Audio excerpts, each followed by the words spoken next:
Okay, recording has started.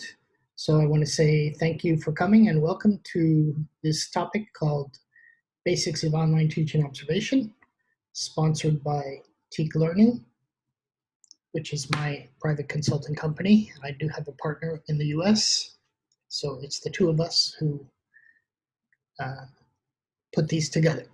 And I'll talk about that in just a second. So again, thanks for coming. The session is recording, and probably I will upload this recording to the YouTube channel at the end of things if you're interested in reviewing things. Session is scheduled to run from 10 to 12 p.m. That's my local time. I'm here in Abu Dhabi in the United Arab Emirates. That is GMT plus 4 hours, so depending on where you are in the world, it might be a different time for you.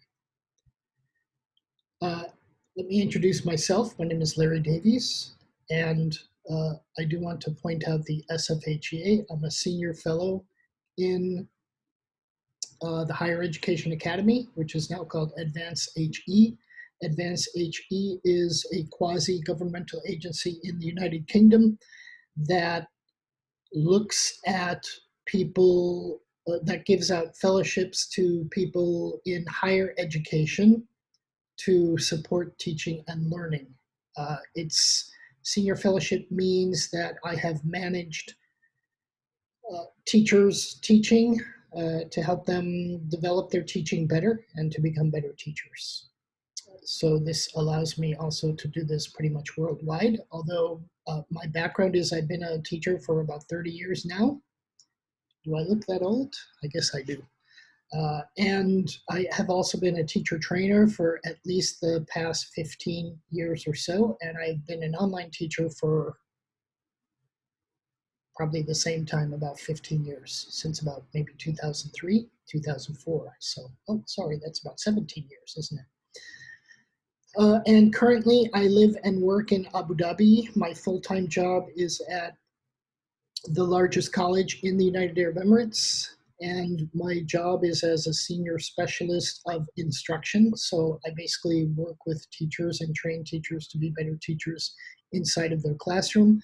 And obviously with COVID, nobody's in their classroom, everybody's online. So I work with them and help them with on things online too. So I'm an educator. I come from many years experience, and I love what I do. And I know that COVID is still pretty bad in a lot of places, and we're going to be with COVID for a while. So if you're an online teacher, I definitely recommend that you think about getting a teacher observation, and that's what I'm going to share with you today. We just had someone join, Joe Moore, so welcome. I've just pasted in the chat a link to these slides that I'm showing on your screen right now. And you really haven't missed much. I'm just in the introduction stage. I started about 10 minutes late here. Okay, so that's me, and also CLO means I'm the Chief Learning Officer of my consulting company called Teak Learning. We are incorporated in the United States. I am American, although I haven't lived, I kind of left the US when I was about 18. Oh, sorry, no, when I was 24. And I have spent most of my adult life living and working overseas in countries such as France, Mexico, Japan, Saudi Arabia, and now the United Arab Emirates. Did I forget one? I'm thinking I forgot something. Oh, and I also did work in the United States for a small, about 9 years, but I left the US again in 2012, so I've lived overseas now again, this second long time. We're coming on 8 years that I've been overseas. Wow, time flies. All right, so let's jump into things because today's topic is about teacher observation. I just want to ask you, let's do this one. I was going to do this as a poll. I'll do this as a poll of 45 seconds. If you want to, Adela, you already told me you're in KSA, and I know that Dali is in Abu Dhabi. This is a polling feature. You have about 40 seconds here. Oh, they changed the interface recently. Nice. Okay. So let me know where you are in the world: Africa, Asia, Europe, Middle East, North America, North Africa, North America, Oceania, South America. And because I'm in Abu Dhabi, that's Middle East, North Africa. And I'm just going to click submit, and you can do the same on your screen. You have about 19 seconds left. If you want, instead, you can just type where you are. You can just type where you are in the chat. That's probably a little better, but I did want you to experience a poll in Nearpod here. Okay, and it looks like everybody who answered, which is 2 out of you. Shalini, I didn't get an answer from you. I'm not sure where you're from. Okay, we're awesome. All right, so everybody's here with me somewhere in the Middle East. Okay, and Jomar's out in the Philippines. Are you in the Philippines now, Jomar? Or are you from the Philippines and you're in somewhere in the Middle East? Because I know a lot of people who attend my sessions are actually from the Philippines who live and work in some of these Middle Eastern countries. Oh, okay. So it's early for you. It's 2 p.m. for you. Not too bad, right? Well, welcome, and I hope we learned some things today. Whoops. Okay, I have somebody ringing my doorbell, so give me 2 minutes of silence.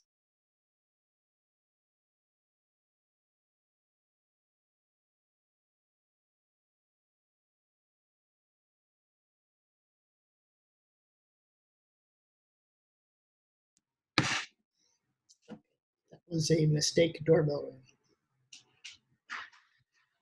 Okay, I'm assuming you're a teacher, and I'm assuming that you have had some teaching experience. This tool in Nearpod is called the Draw It tool. Most of you are familiar, and I think you've attended my sessions earlier, so you probably know how to use this tool. And if you look on the screen that I'm sharing with you, we can use this highlighter tool, which is the second tool. And I'm going to pick, I guess, green. And I'm going to make it really thick. And then now that I've made all of my choices, I can click that tool again just to close that. And I'm going to highlight by clicking my mouse and dragging that I'm an expert. And then when I'm done with that, I'm just going to click the submit button. So if you can do that for me, I think I'm using this tool one more time later on. So I want to make sure you all know and you're familiar with how to use this tool. Okay, and again, Jomar, I'm just going to paste this link for you. And if you click on that link and you type in your name, that will bring you into Nearpod, so you'll be able to interact also. Nearpod is like an interactive response system so that we can get everybody's answers from all different places. Okay, so Shalini has finished, and Adela is working on it, and Dahlia has not started, and I am finished.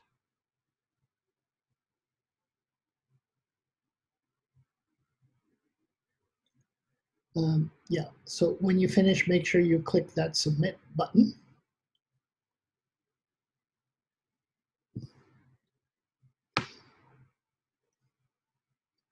We are going to use this tool one more time later on. I do have a quick interaction plan later on for that.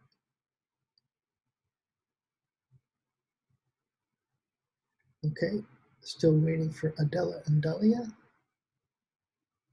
Remember to click that submit button in the lower right corner, the big blue button. All right, everybody submitted now. Still waiting for Jomar to get on there. Okay, so I'm just going to share everybody's answers very quickly. I'm waiting for my slow internet. Come on, internet. There we go. Okay, this is my answer, that I'm an expert.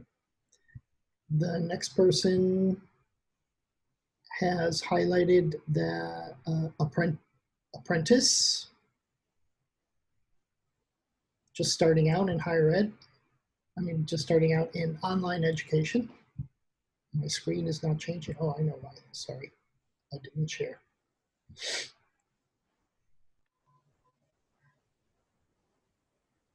I'm just waiting for some technical problems here. All right, there we go. So this next person highlighted that she is an apprentice. And this next person has highlighted that she is a practitioner.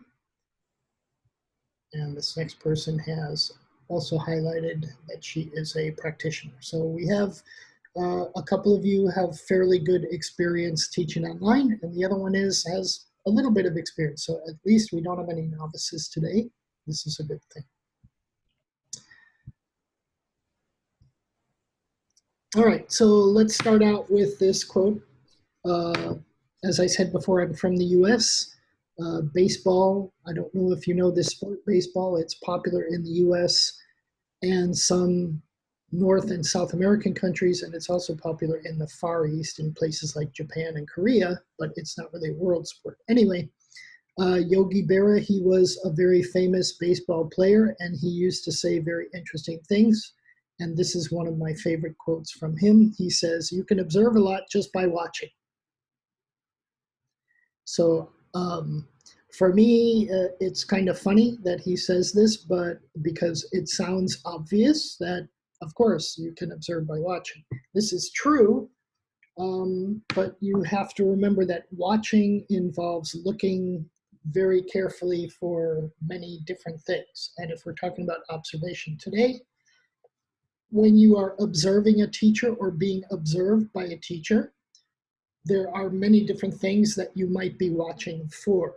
So today I'm going to talk to you about different types of watching more than anything else.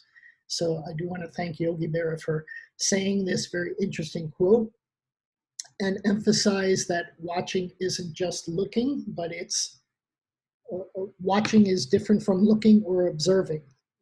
And watching is closer to observing, which we're going to talk more about today, more than anything else.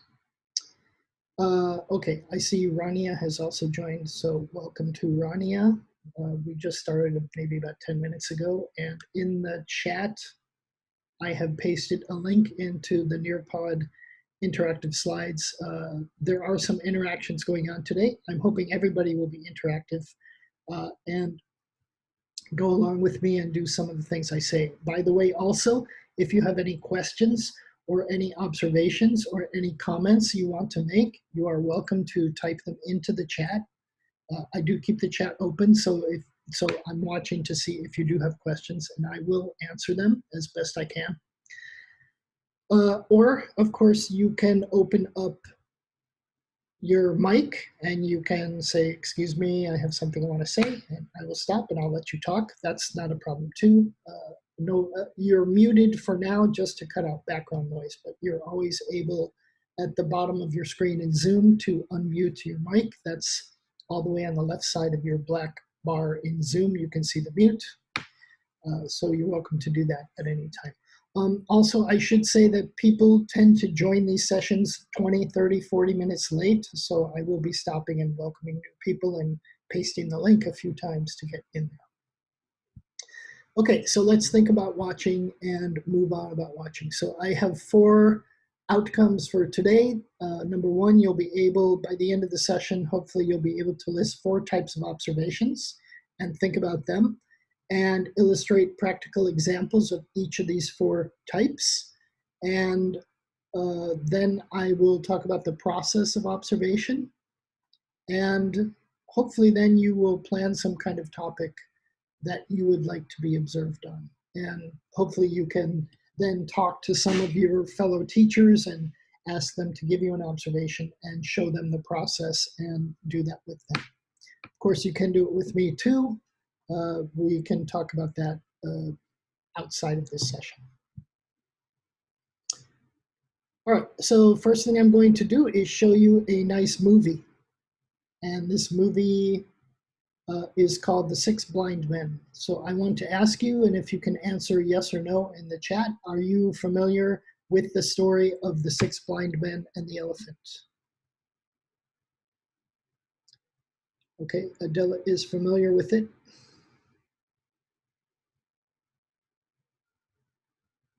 Shalini too, okay.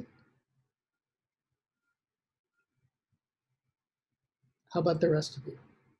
And Dahlia too. Oh, okay, good. We have a lot of people familiar with it. Can you, oh, okay, maybe I don't have to, I'll show the movie anyway because it's only a minute long. But can you tell me the meaning of this story and what the story tells us about making observations before I show the video, if you know the story? What is the purpose of this story?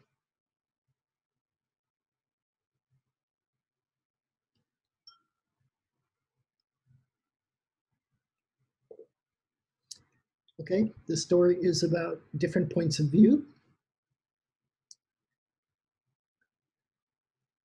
Uh, Maybe watching things from different points of view. Can someone else give a little more detail on that?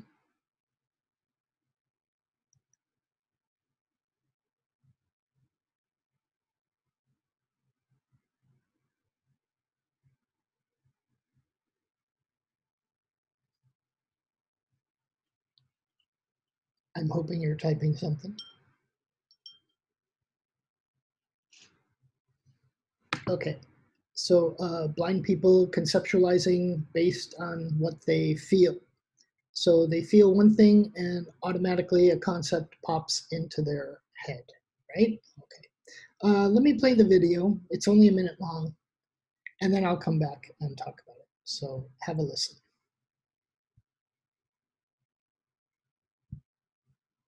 It was 6 men of Hindustan, to learning much inclined, who went to see the elephant, though all of them were blind, that each by observation might satisfy his mind. The first approached the elephant, and happening to fall against his broad and sturdy side, at once began to bawl, "God bless me, but the elephant is very like a wall." The second, feeling of the dusk, cried, "Oh, what have we here? So very round and smooth and sharp? To me it is mighty clear. This wonder of an elephant is very like a spear." The third approached the animal, and happening to take the squirming trunk within his hands, thus boldly up he spake, "I see," quoth he, "the elephant is very like a snake." The fourth reached out an eager hand, and felt about the knee. "What most this wondrous beast is like, is mighty plain," quoth he. "'Tis clear enough the elephant is very like a tree." The fifth, who chanced to touch the ear, said, "E'en the blindest man can tell what this resembles the most. Deny the fact who can. This marvel of an elephant is very like a fan." The sixth no sooner had begun about the beast to grope, then seizing on the swinging tail that fell within his scope, "I see," quoth he, "the elephant is very like a rope." And so these men of Hindustan disputed loud and long, each in his own opinion, exceeding stiff and strong. Each was partly in the right, and all were in the wrong.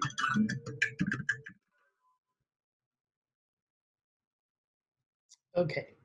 I like the ending of this. Each was partly in the right and all were in the wrong. So the lesson, the main lesson we get from the blind man and the elephant about observations is if you do an observation one time, you're going to come to a single conclusion without seeing the entire picture. And if three people observe, three people are going to see three different things.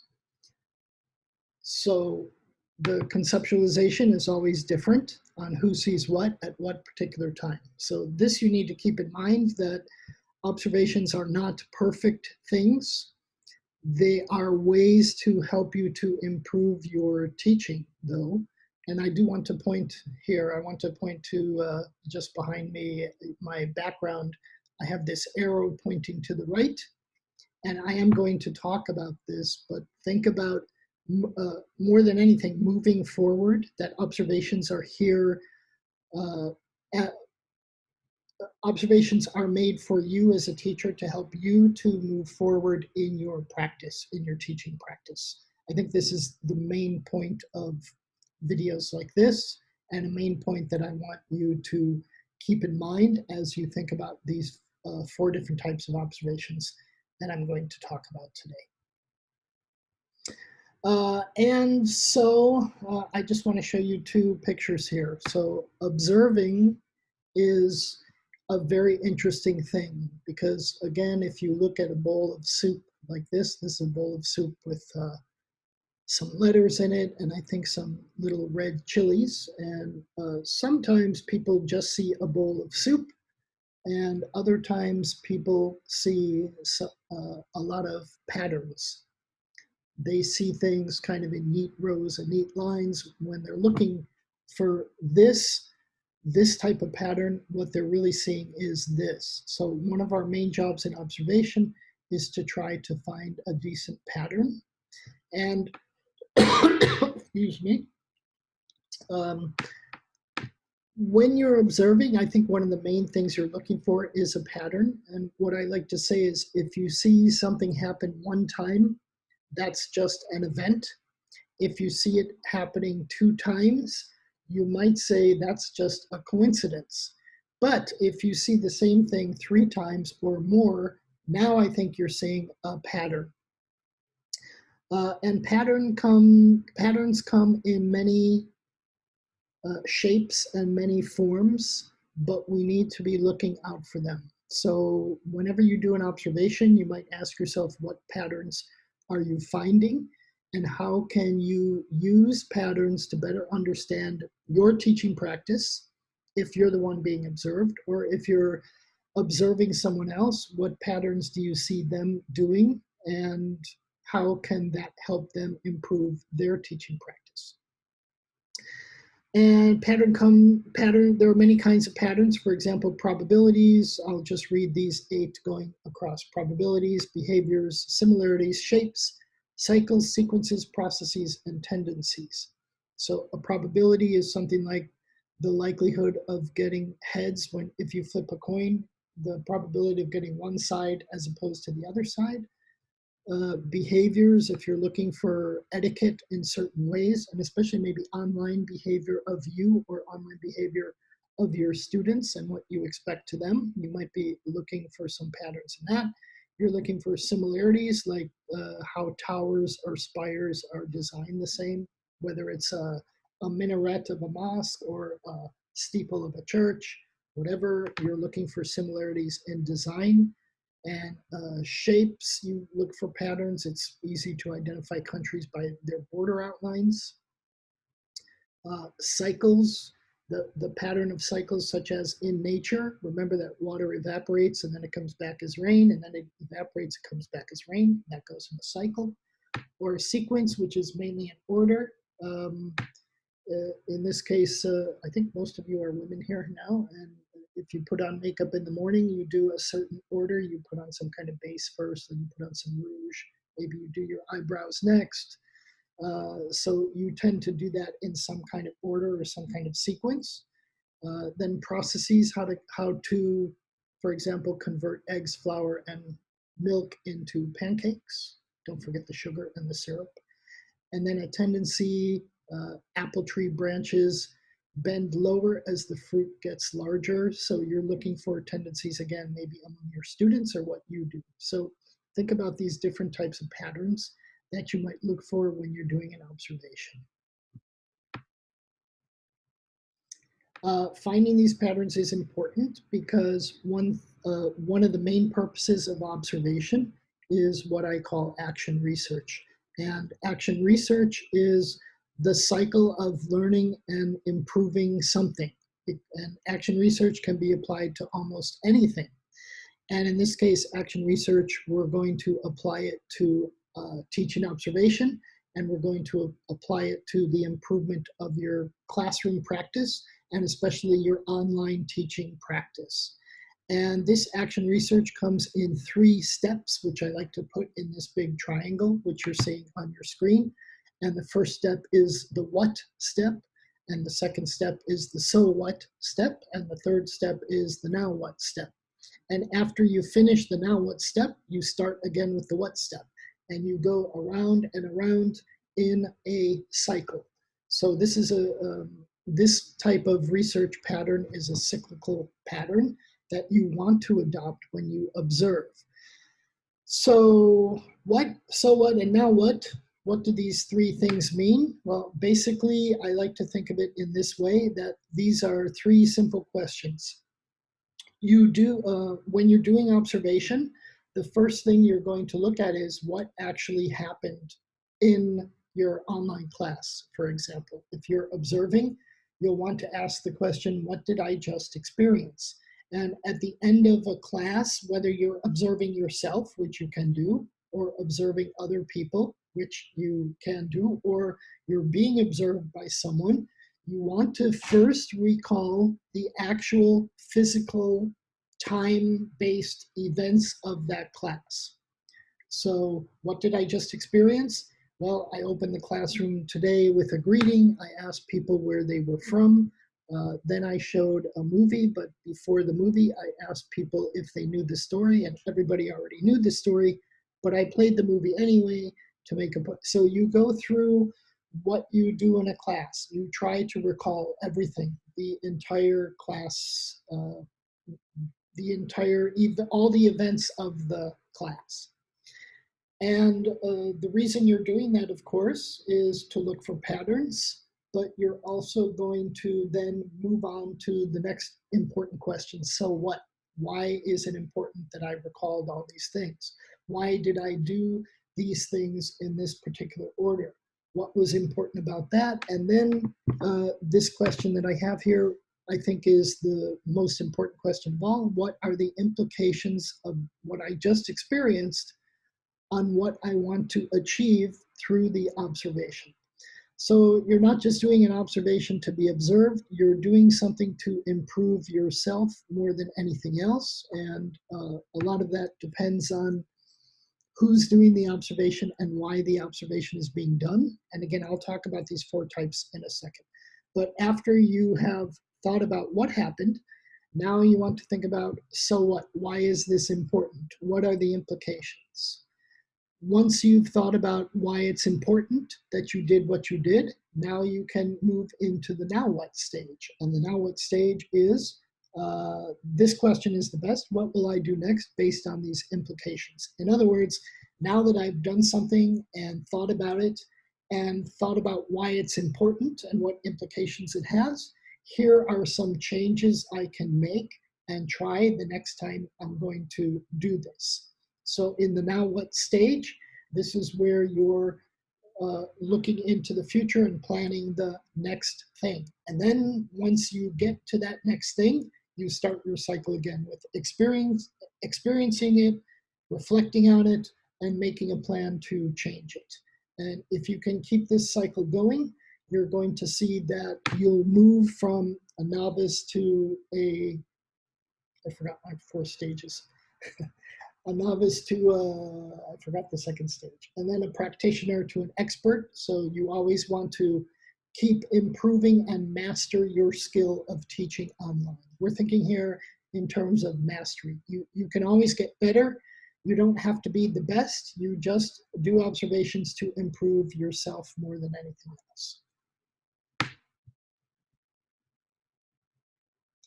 Okay, so now what we're going to do is I'm going to show you the 4 types of observation, but I just want to play a little kind of game first.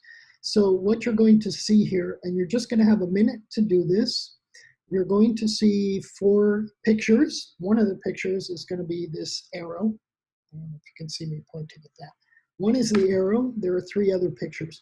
You're going to match those pictures with 4 words, and these 4 words are the 4 types of observation. And don't worry if you don't get it right. I don't expect you to get these right, but I want you to associate these pictures with the type of observation, so that when it comes time to do an observation, you very clearly in your mind understand the purpose of the observation, because each of these 4 types of observations have a completely different purpose. And I think last week, for example, I did observe a teacher because the college I work for said, because I'm on the team that observes teachers at my college, and this teacher was up for promotion, and I believe the rank was going maybe from assistant lecturer to lecturer. So it's a promotion, it means more money, a little bit more responsibility too, but that person cannot get the promotion until they're observed and until that until they score a certain number of points. And if they score below that number of points, it's possible that they cannot get their promotion. So it becomes a very high pressure, high stakes observation. And that does happen in institutions. It does happen in um, learning organizations, educational institutions such as private and public primary schools and middle schools and high schools and higher education institutions. These things do happen. And if you are a teacher now, maybe you have been observed in this way where if you don't do well, you could possibly either not get promoted or even lose your job altogether.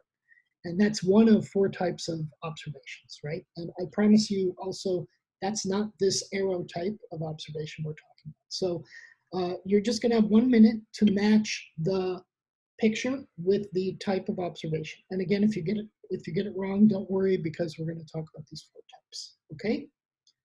Are you ready to go? I'm just gonna go and do it. You don't have to type yes. Here we go.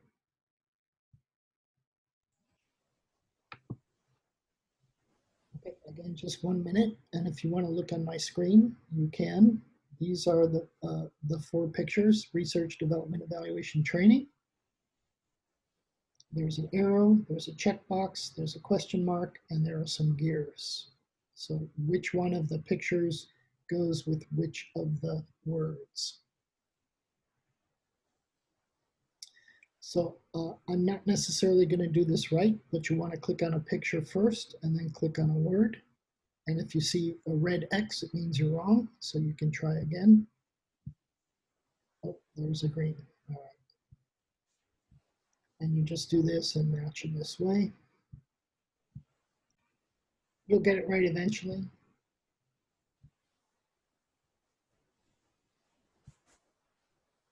Okay, I finished. It took me 7 tries.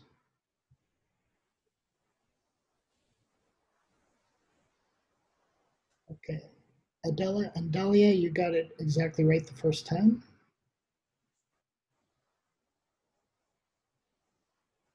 And, oh, no, you needed 1 extra try. Okay. Shalini got all 4 at once exactly right. Maybe you watched me.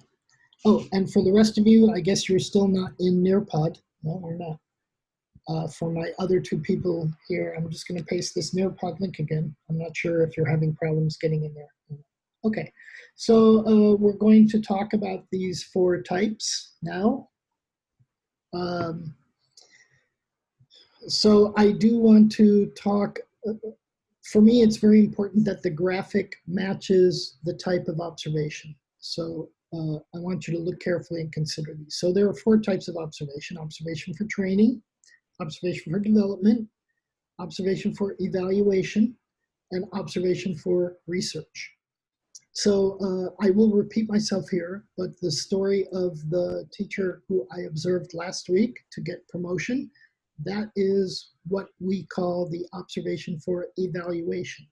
And that's when somebody comes in and is ready to tick some boxes, or in this case, tick a circle, tick some circles, whether you did something well or not, and maybe even give you some kind of a score. But I'll get into the details of that in just a minute. And we'll talk about these 4 types of observations now. So this is the most important part. Also, I see someone else has just joined. Donna, welcome. And again, in the chat, I'm pasting this link to the Nearpod. I encourage all of you to join in there for some interactions. So let's talk about these 4 types of observations now. So if you're doing your action research, which I recommend, this one is the observation for research, which is a big question mark. So you associate research with a question mark. If you need the session code, WTVEA, if you type in that five-letter code, you'll get in. So in an observation for research, the observer is the main learner. That is, the person doing the observing is the person who's learning. And what they're doing is they're trying to establish some kind of theory. It's not usually about the observee. The observee is the person being observed.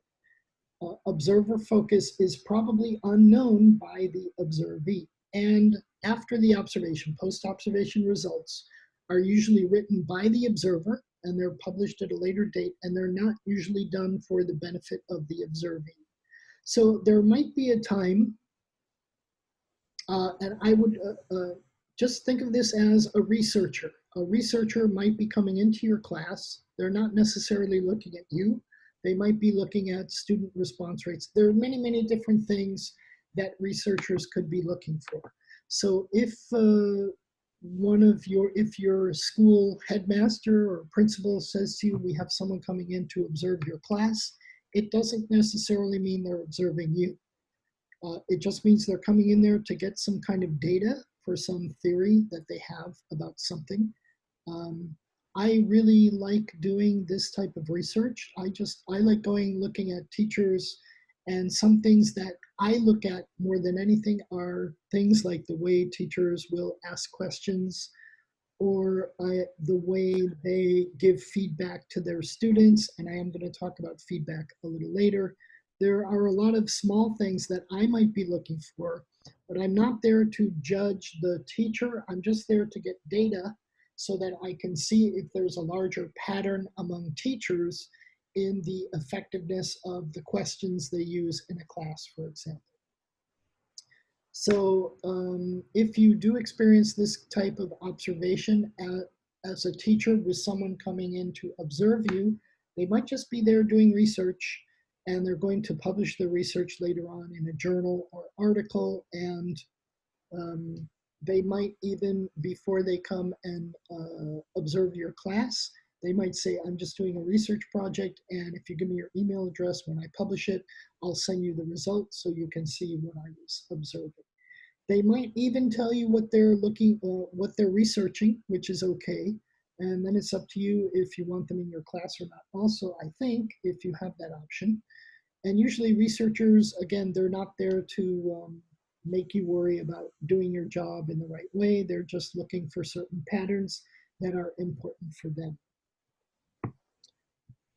The second type of observation then is what's called the observation for training.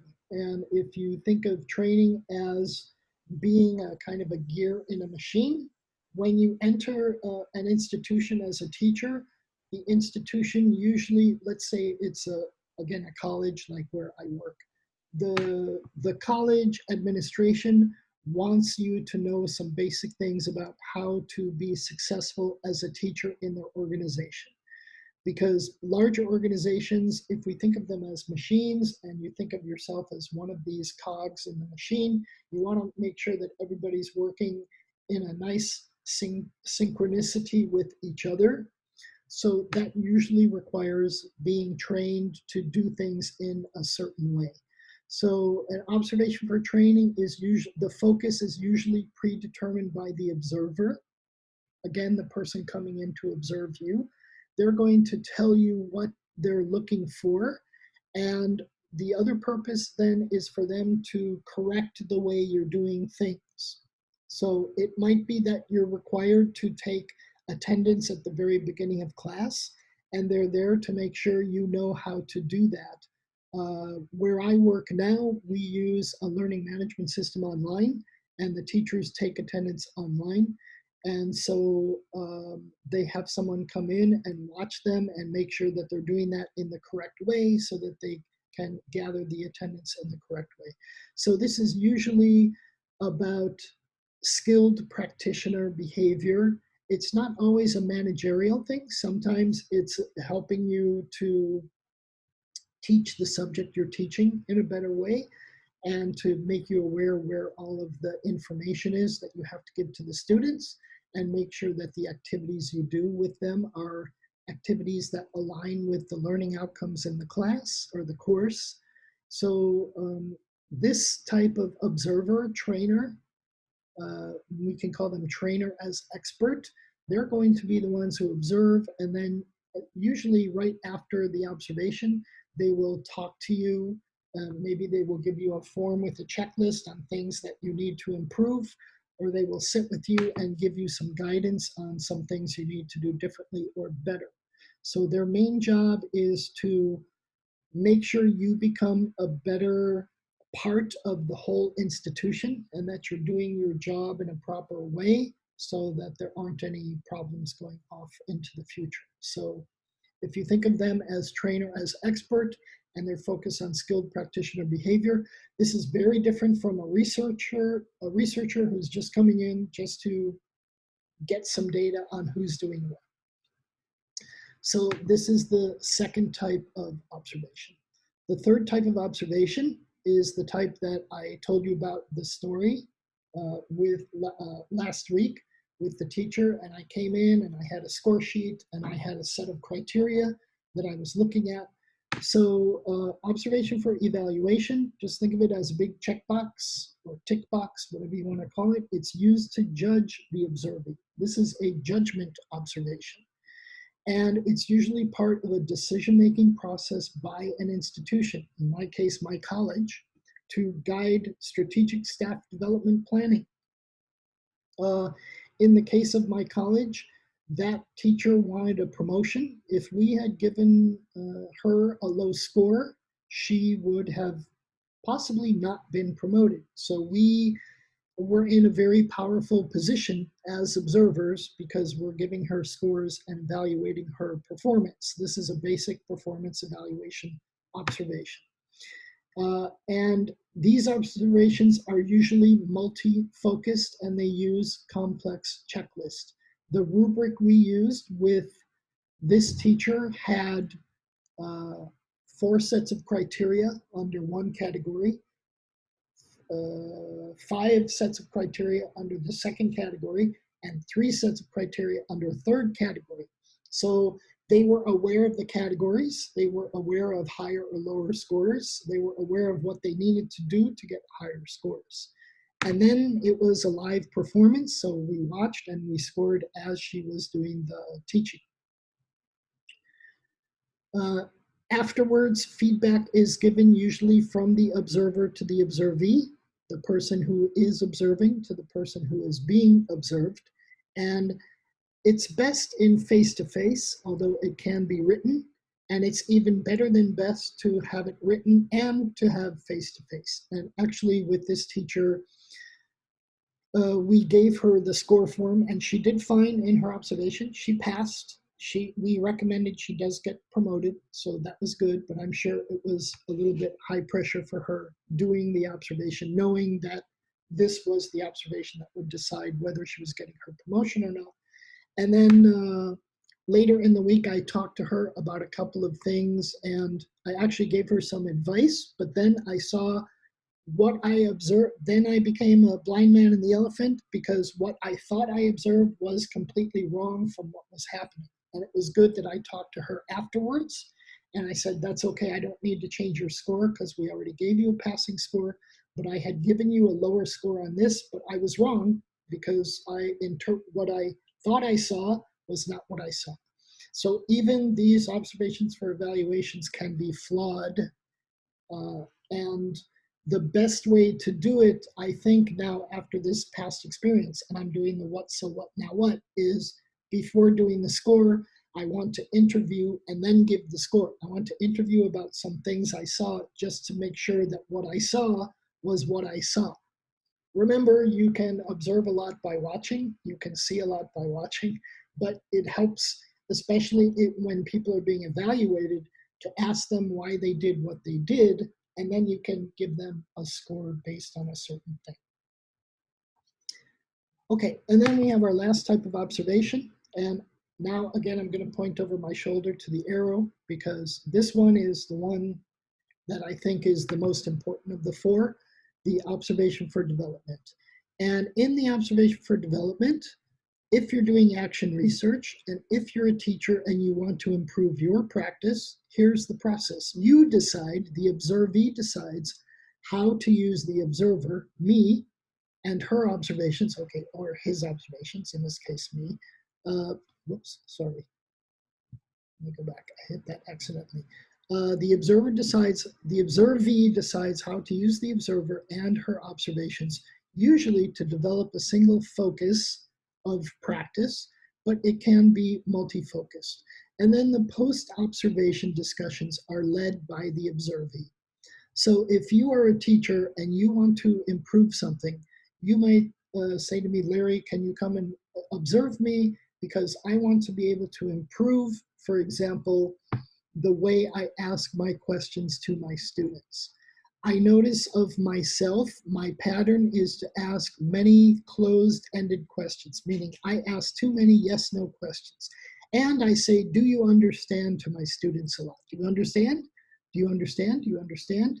And if I say this many times, what happens here is that I need to find other ways of checking, I need to find other ways of knowing that my students are learning the outcomes that I'm teaching toward. And I need you to help me to find alternative ways. Because the only way I know is to say, do you understand? And I don't think that's working for some reason. So can you please come into my class, watch for the times I say, do you understand? And think about some alternative ways I might do to make sure that I know my students understand something. So I will come in as the observee and say, as the observer, sorry, as the person observing, say, okay, so you want me to watch you, you want me to make a note of the questions you're asking. You want me to write down every single question you're asking and then give you advice on better questions that you can ask. Is that correct? And you would say, yes, that's exactly what I want you to do. So this type of observation for me is the best type of observation you can do if you want to improve your teaching practice, your day-to-day skills, and your online skills. And these are things that I can, because again, I've been doing this the past 15 years. I've observed lots of teachers. I've been teaching online a long time, so I can do very easily. And but it's me serving you, me the observer serving you, the teacher who wants to improve yourself. This type of observation is very different from the other three. The researcher observation is someone coming in to look for some patterns and some data and to write up, here's what I learned about classrooms and teaching and learning. The observation for evaluation, which is the tick box, is me coming in saying, I am the authority here, and if you don't do things in the right way, you either won't get this promotion or you lose your job. The me coming in the observation as a trainer is, I'm going to come in, you're not being evaluated, but I'm going to show you how to be better because I'm the authority and I know what's best and you don't, and I'm going to tell you how to improve. Uh, so those are the other three, but this one I think is the most important because my job is to be an extra set of eyes for you, and because you decide where you need to improve your teaching and your professional experience in an online classroom or a face-to-face classroom whenever we get back to those. Okay. So these are the four types of observation. But in addition to the four types of observation, there are also ways to do observations. If we think of the blind man and the elephant story, that's basically the most typical type of observation. You go in one time, you look at something, and then you make a conclusion about something. But there are other ways of observing. So here I have, I think it's 5 different ways. And again, I'm going to give you just 1 minute to match the 5 different ways with each other. This one is pretty easy, I think, I hope. And then I'm going to talk a little bit about these 5 different ways. Okay, so take a minute to match the picture with the definition of the different ways. And again, on my screen, we have, let me just close this. We have a blitz, which is observing more than once. We have audio, we have one time, we have the unseen observation, and we have the video observation. Okay, so I'm just going to play here because I have about 30 seconds.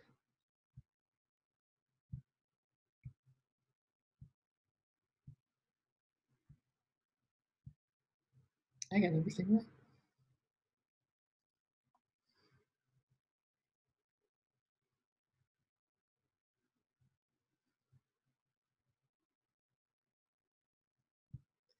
And again, don't worry if you don't get these right. It's not a big thing. It's just to get your mind started on this. Okay, how did we do? Let's see. Adela got everything right the first time. Shalina got everything right the first time. And Sada, who I guess just joined, also got everything right the first time. The rest of you got them right with a little extra trial. That's fine. Okay, so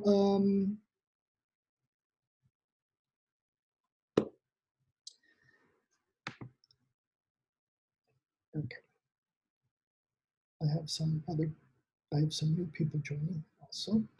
For those who just joined, you are welcome to click the link that I have just pasted into the chat. That is linked to these interactive slides. We're about halfway through things right now. Okay, so what you need to know about how ways to carry out an observation. You can do it one time for one lesson, which the observation for evaluation, which I did last week, that person is actually experiencing two observations by two different pairs of observers. So she gets observed twice, not just one time. But each of those separate observations are still one time because I'm only watching her one time. The person who I'm observing with is seeing one time. The second pair of observers and evaluators are also only seeing that teacher one time. So even though she's being seen twice, she's just being judged on her abilities with a one-time observation. And this is the most common type of observation, but there are other types. There is, for example, the blitz observation. And the blitz observation is you might come to me and say, Larry, I want to do an observation for development, and I would like you to help me, again, be better at giving questions. So if you can come to my class for the next 2 weeks, I have class 3 times a week. So I want you to come to 6 classes and observe. And then I want to hopefully have a conversation with you, and you'll have suggestions on how to improve my questioning techniques. So now I'll come 6 times and I'll start looking for patterns and how that teacher did things, the different types of questions, so that excuse me, by the time we get to the post observation, I'll have enough data or enough suggestions or ideas to talk about how to improve how that teacher can develop their work. So blitz observations are probably a little more effective because unlike the blind man and the elephant, you get to see many different points of view as you go into the class at several different points. A very interesting type of observation is called the unseen observation. And the unseen observation is when maybe I do not have time to come into your class. Maybe you record your class like I'm recording this session right now. If you have an online, if you're teaching online and you have an online class, you probably have the ability to record it and upload that recording somewhere so that someone like me can come in as an observer and start to watch things. Or if you don't record, then it's going to be your job to sit down after class and either write or video yourself or spoken. It can be a spoken reflection or written reflection, but you need to write about everything that you did in the class so that I can read it and decide. So I'm observing your class through your narrative story. So this unseen narration can be done by anyone, but it does take time, of course, to put together. It takes time. And then when I'm reading, I may not be able still to see everything that's going on in your class. So it depends to what level of detail you write in the unseen observation. And that can be a very important thing. So the last two parts, the last two types of doing observations, you can do a video. And if you're in a classroom, it can be one or more things. Or if you're doing an online session in Zoom, like I'm doing, it's just a matter of click record to this computer. And this entire session gets recorded so that you can see my slides, you can see me talking, you can see the activities, you can experience the whole thing without the interactions. So video is very valuable. And this, of course, can be done together with the one lesson or the blitz, or even the unseen. You could do a video, but then still write about the whole class from your point of view, what's going on. And then audio, of course, in some cultures, it's not good to video a course. Some cultures do not allow children to be videoed without permission, which can be very hard, or some cultures do not allow women to be videoed without permission. So if a video doesn't work, audio might work if that's also permissible. You still might need permission for these things too. But video and audio recording are extremely useful aids for teachers, even for students, and they can go along with any of the other three types. I can tell you that long ago when I was teaching students, I would have them video their conversations. And this helped them. I was actually an English language teacher, and this helped my students to improve their English very quickly and to see how much improvement they had made, because they would record one conversation a week on video, and then after 6 weeks, they were asked to watch the first recording and the last recording, and they could see a big difference in improvement in their language. And then they would continue to record to the end, and then they were asked again to watch the first recording of the entire term and the last recording, and they saw a huge improvement. So video is, I think, an extremely valuable observation tool. It can certainly help you in your classes. It can help you in your teaching approach and how you do your teaching activities.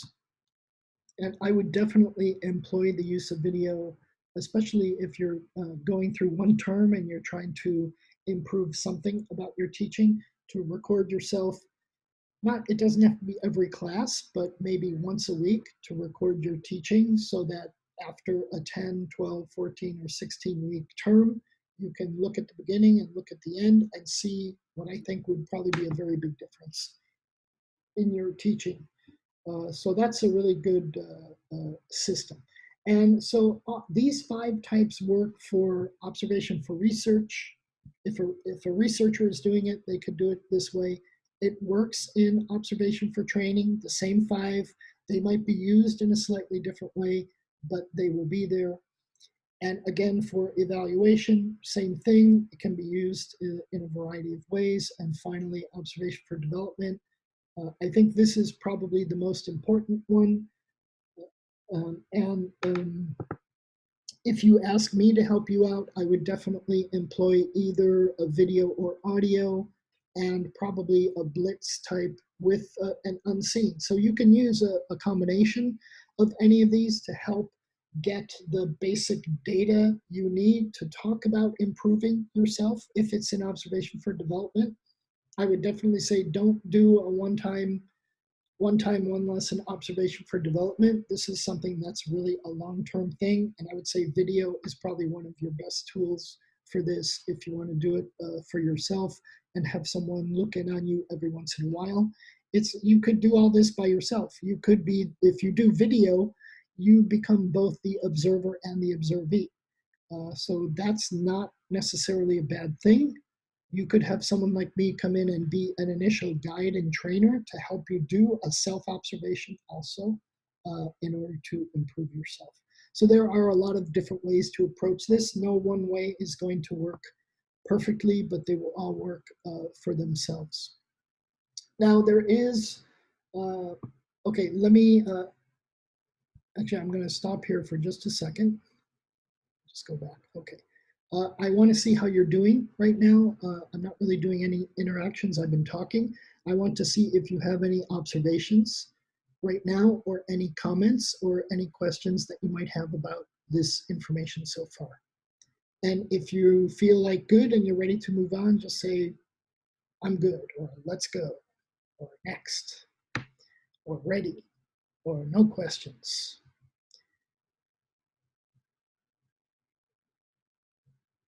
Or if you have a question, you can type it in.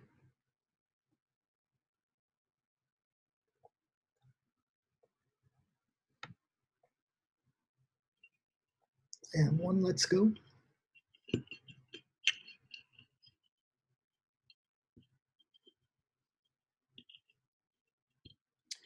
We now have 9 people here. And we have 6 on Nearpod. Again, for those who just joined, if you open your chat, you'll see that I have typed in this link. And if you click that link, you'll be able to go into the slides that I have. Okay, here's a good question. Should observations be informed to the observee?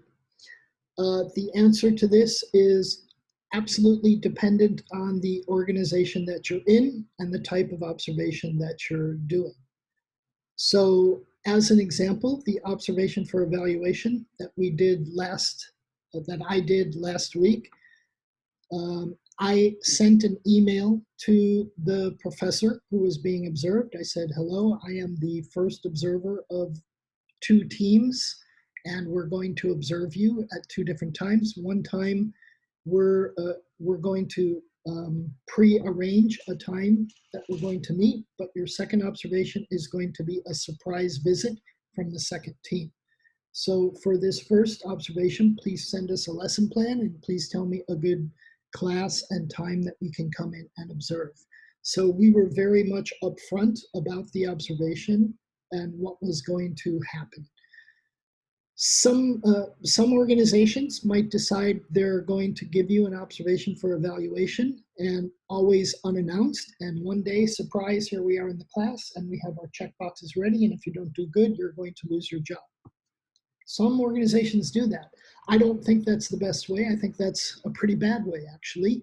But there are organizations that do that.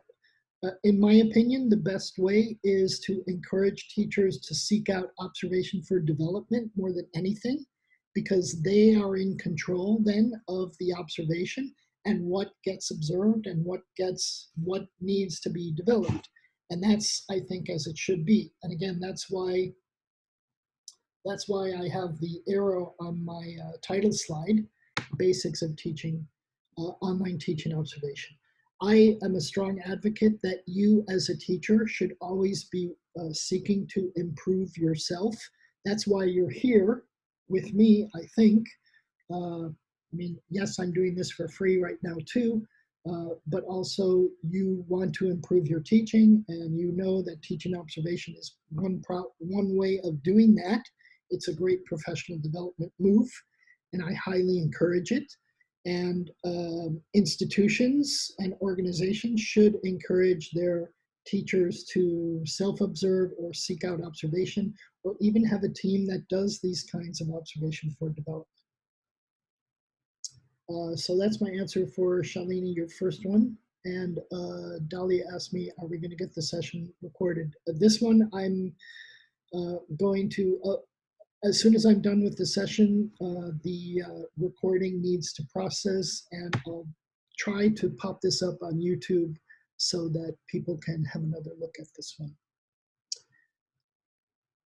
Jomar says surprise observation in public is not applicable. I agree, but I do know of organizations that have done it. They come in and it's not just a surprise observation, but it's an observation for evaluation. And it's basically, if you don't do a good job here, you're subject to losing your job or not getting your promotion, or there's some kind of negative consequence to the observation, and it's a big surprise. I don't think it's very ethical, but it happens. There are organizations that do it in that way. It's not right. No, it's not right, but that's how it is. Shalini says, in my experience, informed observations do not give an overview of the teacher's performance. However, surprise observations are not always welcomed. Again, what I would say is an organization that understands how to best use observations will do a blitz type approach. That is, several, I'll just talk about my ideal. If I'm the principal of a school, my mandate would be every teacher be should work out a professional development plan where they do observation developments for development on a continuous basis during a term, and they pick 3, 4, or 5 areas they want to improve and work with the observer over that time to improve. The observer then is going to come into their class several times during the term, and they're going to have conversations about what the teaching looked like and how and what patterns emerged and good remedies for those patterns. So this observation for development, even though now it's mandated by the administration, it's controlled by the teacher and it's led by the teacher. And the teacher's development comes from the teacher. It does not come from above. It does not come from the training point of view or the evaluative point of view. And observation for research is totally different thing. Really, most institutions do either observation for training, observation for evaluation. Those are the two that the institutions do.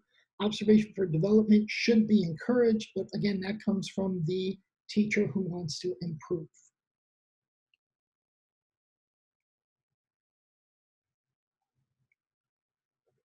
Okay.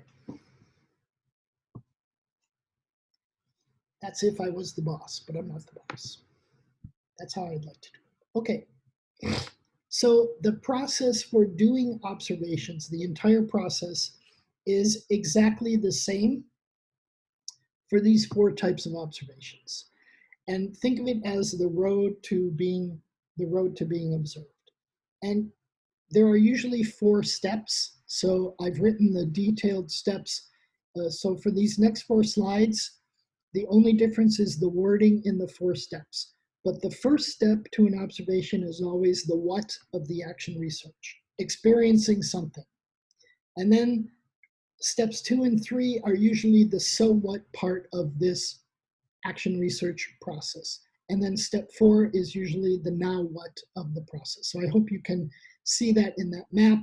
That number 1 corresponds to what, 2 and 3 in red correspond to the red so what, and the green now what is number 4.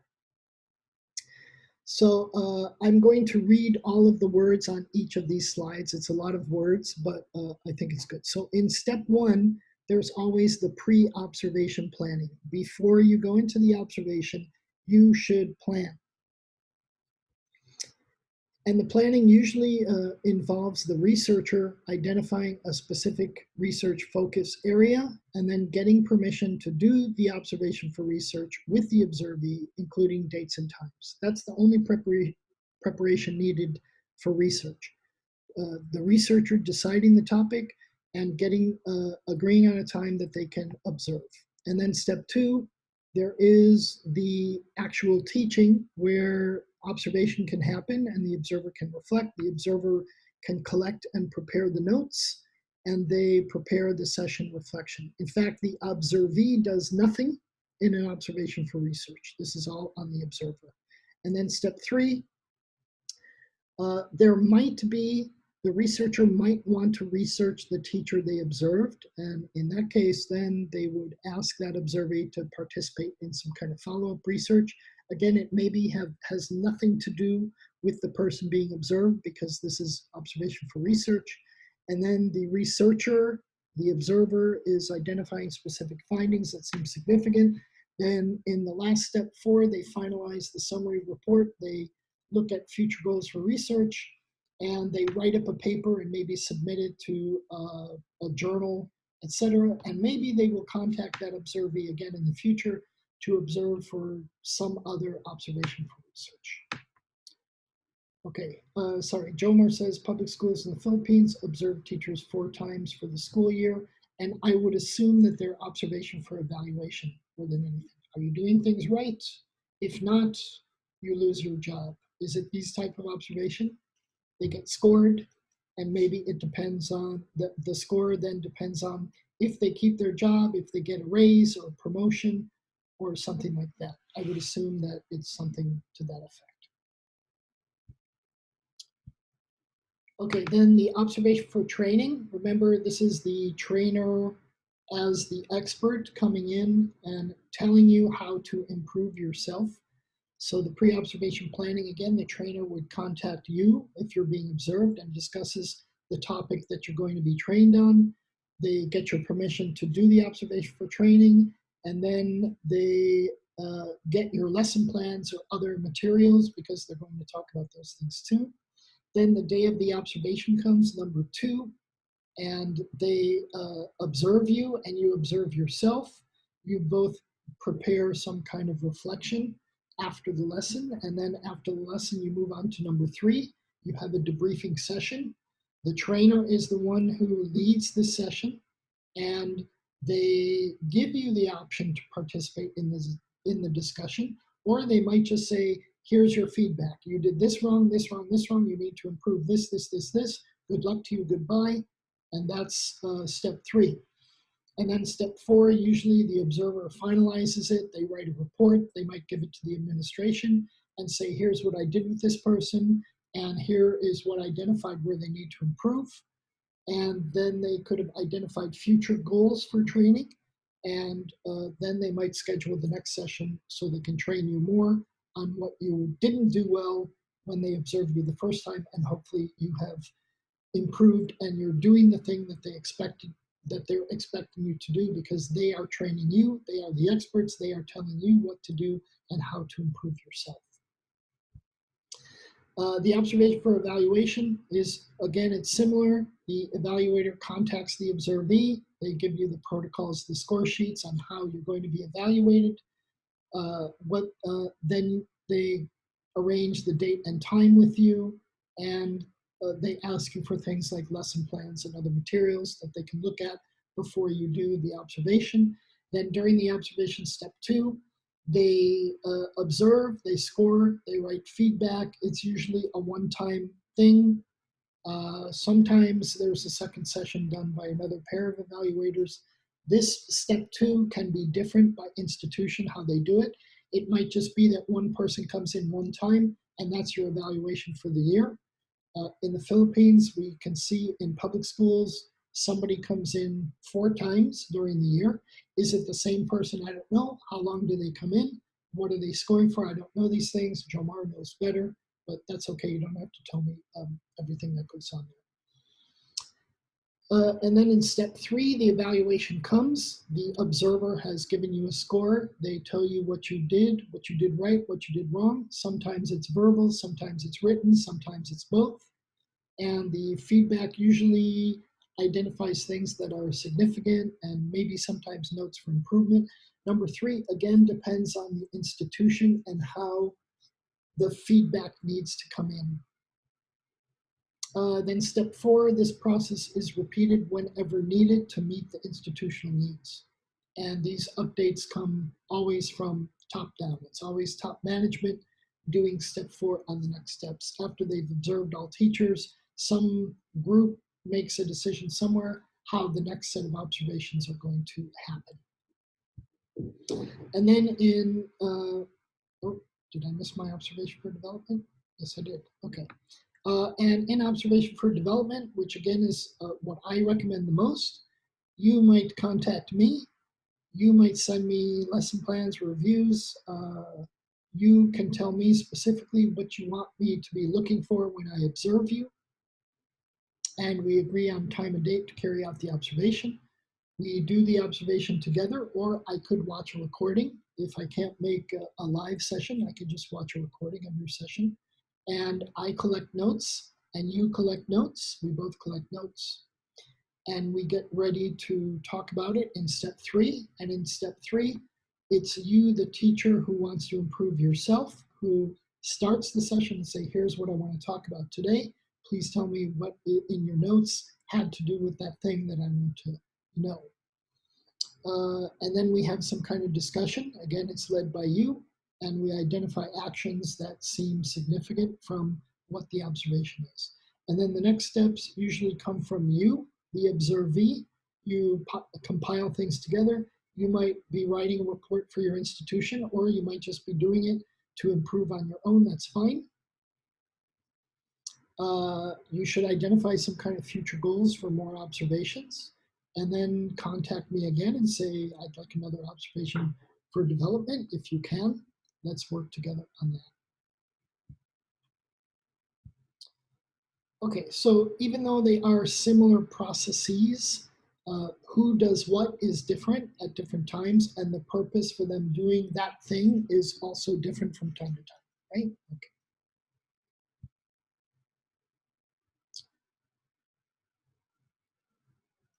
Okay, so I want to talk very quickly about assessment and feedback inside of observations, because there's formative and summative assessment. But really, when you're doing an observation, the feedback should be formative more than anything. Formative meaning giving feedback while there is a chance to learn, not at the end of something, but during learning. And when you're being observed, you're kind of during learning how to improve yourself. I just want to show you this quick movie. And I want you to look for the feedback in the movie. Who gives the feedback and what is the feedback?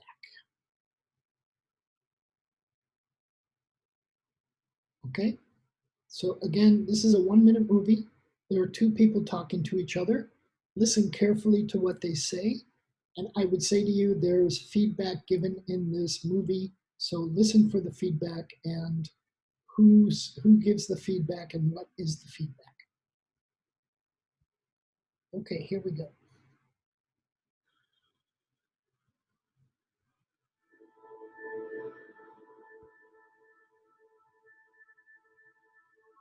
One day, a man was walking along the beach when he noticed a boy picking up starfish and throwing them into the ocean. Approaching the boy, he asked, "Excuse me, but what are you doing?" The boy replied, "Throwing starfish back into the ocean. The sun is rising and the tide is going out. If I don't throw them back, they'll die." The man laughed to himself and said, "But there's too many starfish on this beach. You can't possibly make a difference." After listening politely, the boy bent down, picked up another starfish, and threw it into the ocean. Then turning to the man, he said, "I made a difference to that one."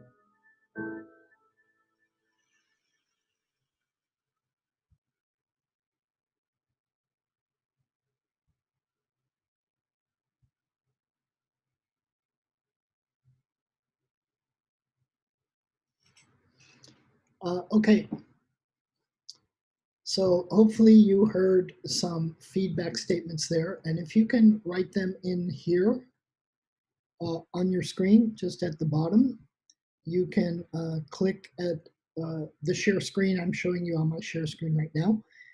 This tool is called the collaboration tool. Sorry, I've been talking a lot, so I'm a little tired. This tool is called the collaboration tool.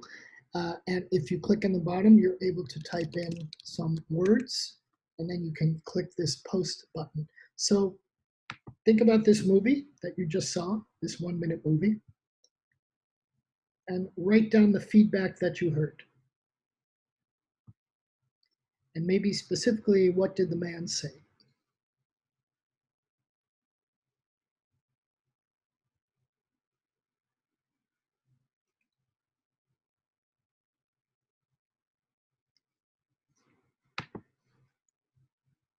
Okay, I like your answer because you told us what the boy said, which is okay. I'll get to that. The rest of you, I'd like to see at least 3 people post something here.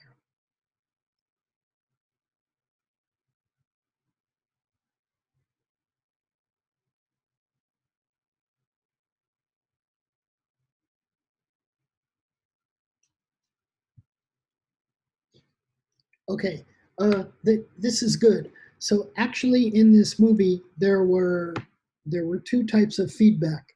There was feedback from the man to the boy, and then feedback on the feedback from the boy to the man. So the man's feedback was, "You cannot possibly do that for all starfishes that are here. why are you doing that? You cannot make a difference. And the boy's feedback is, I just made a difference to that particular starfish. I did make a difference to that one.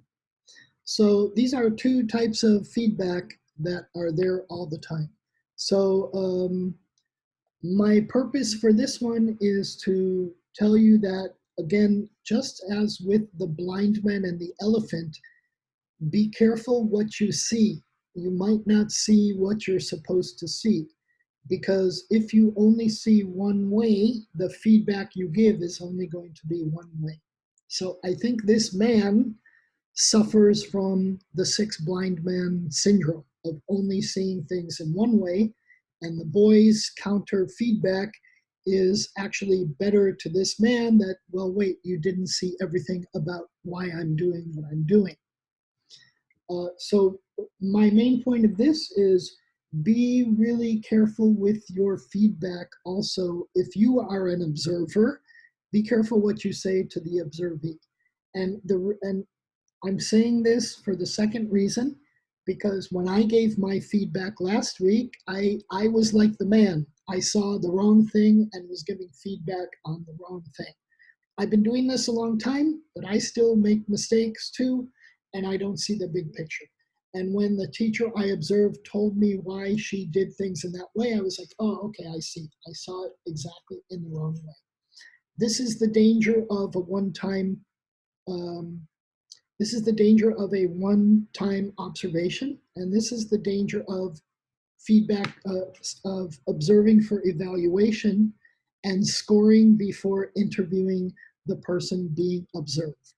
So if you are evaluating someone, my strong suggestion is you observe, you make notes, you have a meeting with them, and then you score them. And the last two steps of that are important. If you score and then interview, you could possibly be like this man with the starfish, coming to a wrong conclusion and giving the wrong type of feedback. Okay, so some quick rules about giving feedback is to try to be as specific as possible, to try to describe the behavior of what you're seeing, not to talk about the person, and do not label somebody, and especially don't be judgmental like the man in the starfish movie. The man in the starfish movie was definitely judgmental. It wasn't really feedback. You can't possibly make a difference. There are hundreds of starfish. You can't make a difference. That's very much a judgmental opinion.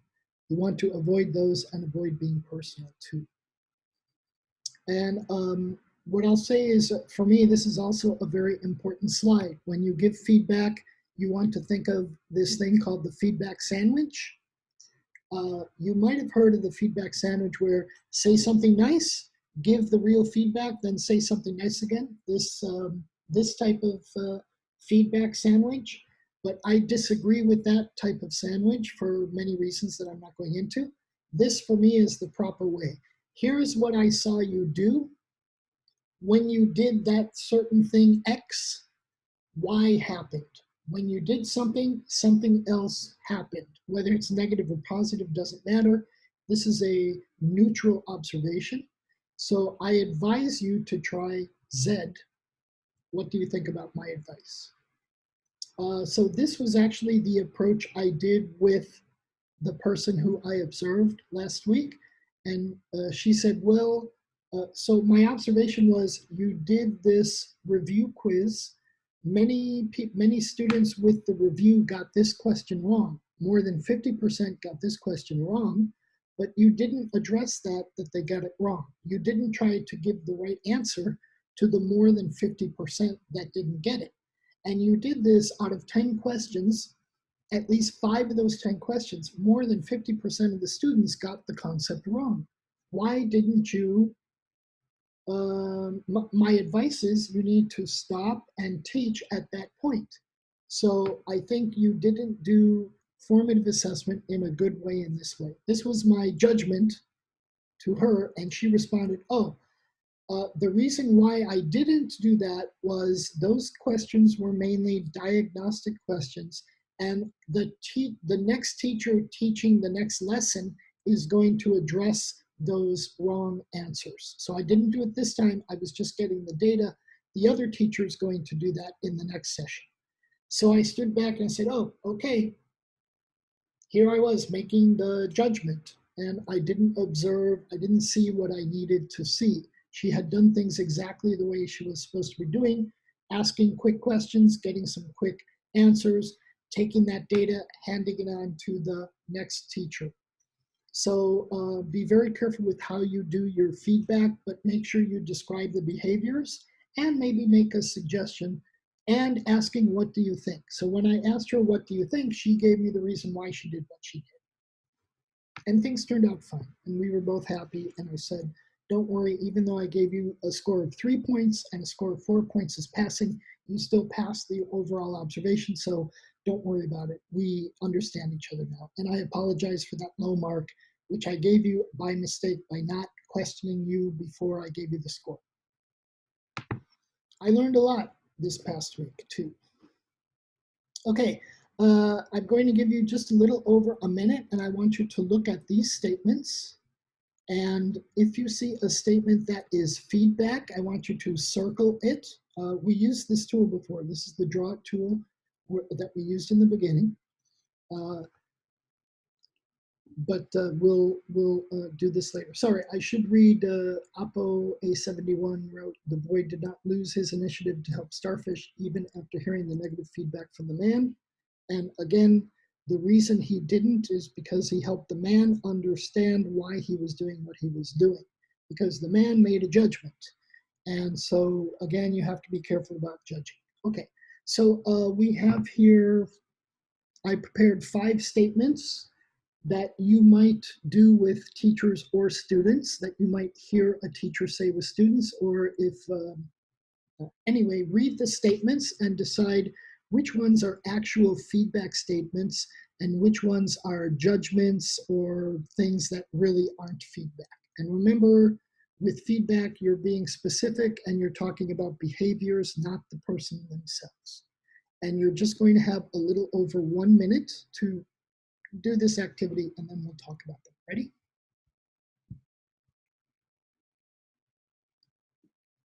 Okay. And if you look at my share screen, I'm going to again choose the highlighter and circle the ones that are feedback and cross out the ones that are not. Actually, I'm going to use the pencil tool.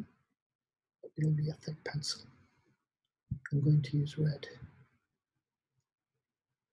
So as an example, this is definitely a feedback statement.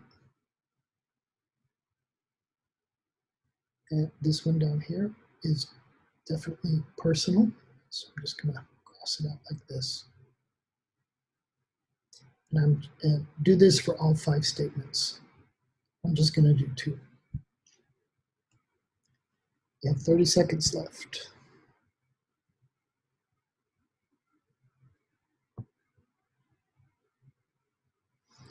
Don't forget to click submit.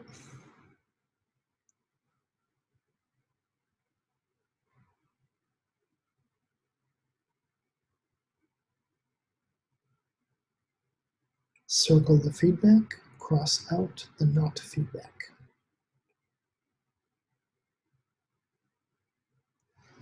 All right, I know the time was short there. That's okay though.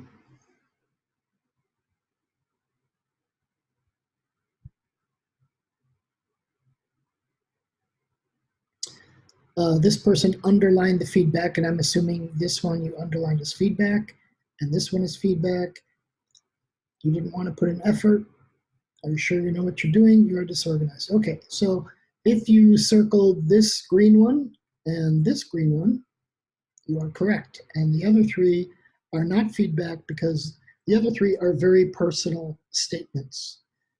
Okay, so remember, you have to try to describe the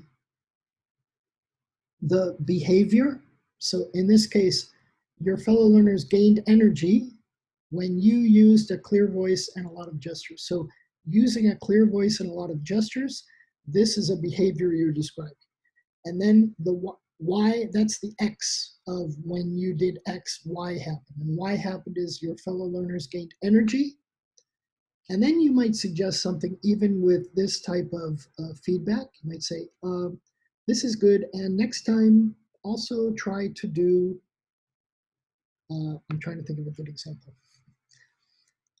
Also ask them to repeat what you just said, because if they're listening to you, then they should be able to follow along and repeat. So you can always give advice even with good things that happen.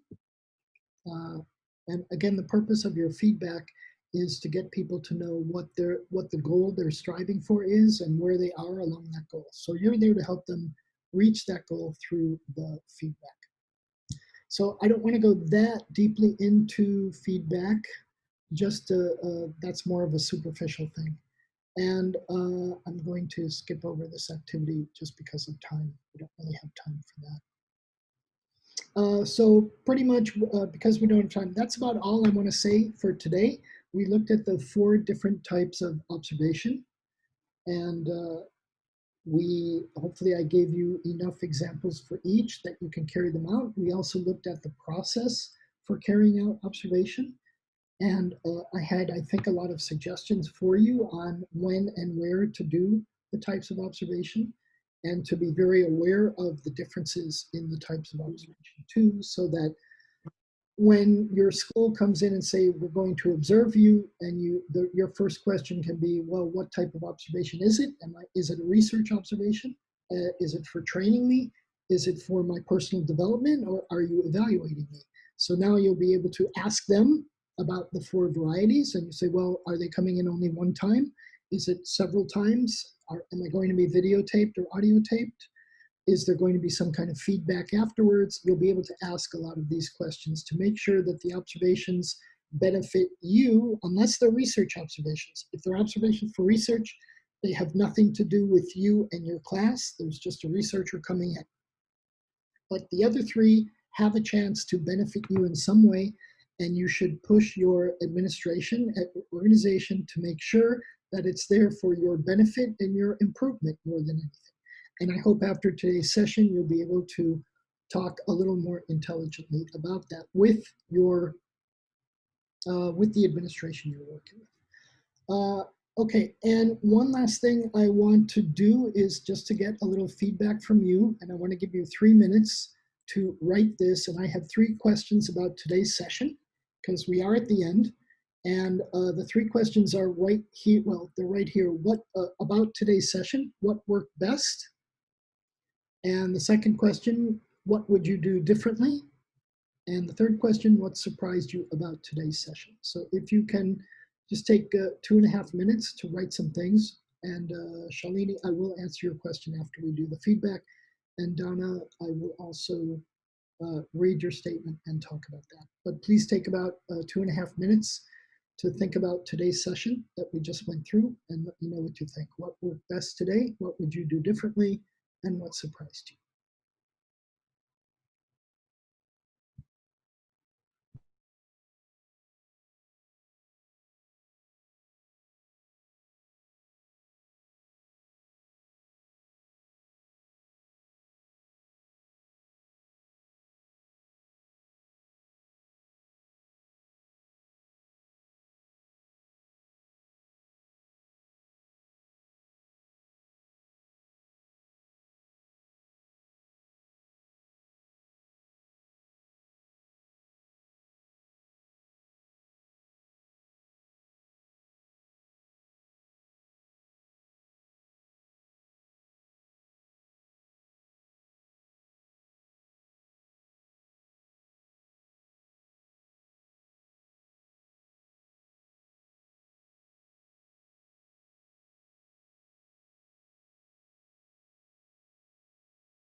Just 1 more minute.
Okay, so time is up, and let me just share a couple of these. This person says everything was good, no surprises, and I would like to see some videos from real classroom observations with feedback. Um, Actually, this is a good idea, and I'm already thinking of a video that I have used for other sessions that I do, which is a teacher teaching who does a really, really, really bad job of teaching, and I could give some quick feedback on that. Unfortunately, I didn't have it in here, but thank you for this. This is a good idea.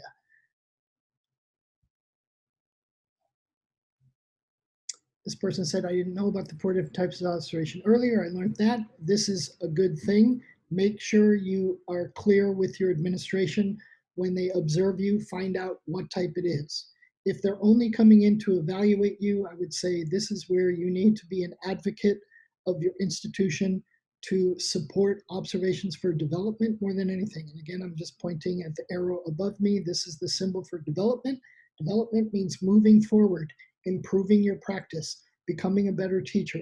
That's why you're here with me today. That's why I'm doing these things. We need better teachers who know what they're doing with their students. Education is extremely important in every country, and teachers need this support to develop to be better teachers if they can. This one says, I like how the session was interactive and shows different types of observations. Great. Recording the sessions, going back to checking how it was, where it can be improved. I cannot advocate that strongly enough. If you are going to be observed, ask them if it's possible to record you and or the class. That way you have a good, if it's an online class and you're recording it, you have a objective record of everything that went on in the class, so that if people are evaluating, you can refer back to the recording. This is really, actually, recordings can be used in so many different ways. And if you're part of a school training team, taking some random recordings from teachers and using them for training purposes for others or for developmental purposes for others is good. If you can assure that your teachers know that sometimes they're being observed to help to improve everybody. And it might mean picking out some things you didn't do very well in that particular class. It doesn't mean that they're picking on you for doing bad things. It just means that all of us are trying to, I'm trying to get the arrow. All of us are trying to move to the right, move to the way that you improve yourself and others. Maybe this arrow should also probably be pointing up just a little bit to show improvement, but the idea is progress. You're always doing that for progress and improvement. This person says, what worked is the observation for evaluation and development. I would probably schedule an informed observation and a surprise observation. I think this is a good combination, the informed one and the surprise one, but I would still have more than one of each. And I would probably still do it that during an entire term. The plan is you have 4 or 5 informed ones and 2 or 3 surprise ones, so that you're keeping up and with your practice and that you're doing things in the way that they need to be done. And formative and summative usually is, yeah, actually, they can be categorized as formative and summative. That's true. This person says, I love giving the sandwich feedback, the 4 types of observation. That was interesting. Can't think of anything you do differently. And the way we should give feedback is a surprise. I'm developing sessions on how to give proper feedback, and those are coming up. I'm not sure when, but I will hopefully get to them. Okay. So let me just read also. So Donna said it was informative and helpful, not just for school leaders, but also for teachers giving effective descriptive feedback to their students. Definitely, even though I touched just a tiny bit on feedback today, again, I have a whole session, hopefully that's going to come out sometime soon. I'm redeveloping that one where we can practice giving very specific and targeted feedback. And Charlene says, how long should an observation last? And my answer to that is that completely depends on the context of the observation. Sometimes just a one-time observation is enough. But I think if schools and school administration do things right, observation should be a regular part of practice. Self-observation, peer observation, institutional observation, developmental observations. These are all important and they should all be integrated into uh, practice and teaching and how the administration evaluates teacher performance. This has to be something that's done over time. Okay, so thanks, we're done for today. Thanks for your participation. Some of you did donate some money to get certificate of attendance. I will be getting those out to you. Maybe not today, maybe not this week, probably next weekend. I'll be able to get to things and send you these certificates.